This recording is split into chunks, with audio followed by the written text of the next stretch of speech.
You hungry?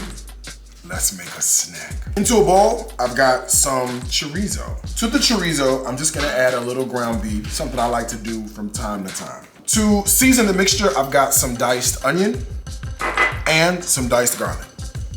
And of course, a couple of turns of fresh cracked pepper. Never hurt nobody. Now, the idea is to give this a gentle mix, just to make sure the beef and the chorizo are all combined. I'm gonna add in a little bit of olive oil, and then here's patty number 1, and here's patty number 2.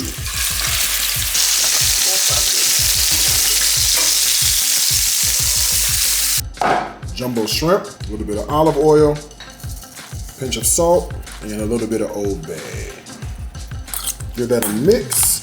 My pan's already preheated, in go my shrimp.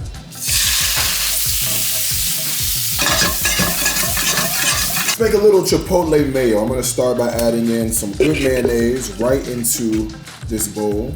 All I really want is some of the adobo sauce that's on the inside of this can.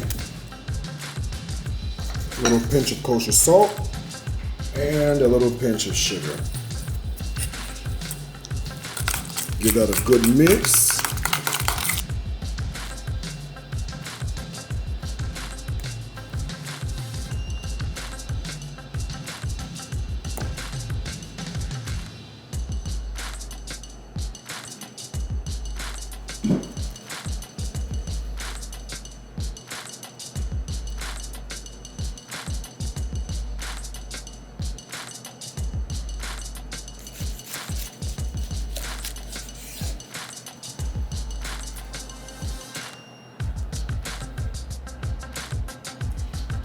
Now, all you gotta do is bow your head and say grace, grace.